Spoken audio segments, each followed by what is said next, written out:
Friends అందరికీ నమస్కారం అండి. ఇప్పుడే అందిన వార్త. ఆధార్ కార్డు ఉన్న వారందరికీ నవంబర్ 1 నుంచి కేంద్రం మరో అదిరిపోయే గుడ్ న్యూస్ అనమాట. వివరాలు ఏంటనేది కూడా వీడియోలో తెలుసుకుందాం. వీడియో చివరి చూడండి, అర్థమవుతుంది. మొదటిసారి ఛానల్ వస్తే తప్పకుండా సబ్స్క్రైబ్ చేసుకోండి. చూస్తున్నారు కానీ లైక్ చేయడం మర్చిపోతున్నారు, వీడియో లైక్ చేయండి.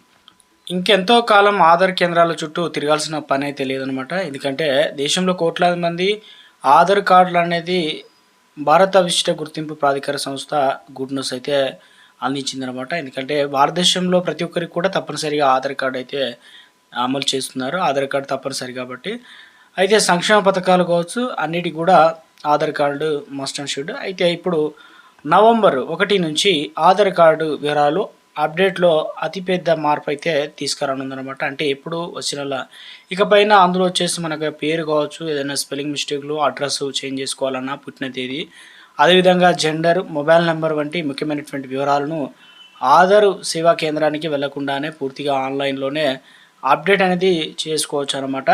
సో ఇక దీనివల్ల ఆధార్ అప్డేట్ ప్రక్రియ మరింత వేగంగా మరియు అదేవిధంగా సురక్షితంగా మార్చడానికి కొత్త ఆన్లైన్ ప్రాసెస్ అనేది విధానం అనేది లక్ష్యంగా కేంద్రం అనేది నిర్ణయం తీసుకుంది. సో ఇందుకు సంబంధించి చూసుకున్నట్లయితే ముఖ్యంగా పెరిగినటువంటి అప్డేట్ ఫీజులు అనమాట.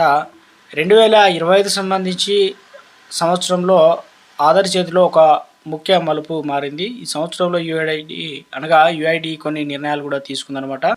అక్టోబర్ 1 నుంచి అప్డేట్ ఫీజు కొద్దిగా పెరిగింది. చిన్న మార్పుకైనా పేరు, అడ్రస్కు సంబంధించి ఇప్పుడు ₹75, బయోమెట్రిక్ మార్పులకు సంబంధించి ₹125 అయితే చెల్లించాలి. పిల్లలకు సంబంధించి చూసుకున్నట్లయితే ఇవన్నీ కూడా అంటే 7 నుంచి 15 సంవత్సరాల పిల్లలకు ఉన్న మధ్య పిల్లలందరికీ ఫింగర్ ప్రింట్, అదేవిధంగా బయోమెట్రిక్ మార్చడానికి అయ్యే ఖర్చులు కూడా యుఐడిఐ ఫ్రీగా అయితే అందిస్తుంది అనమాట. ఇది ఒక గుడ్ న్యూస్ అని చెప్పుకోవచ్చు అనమాట.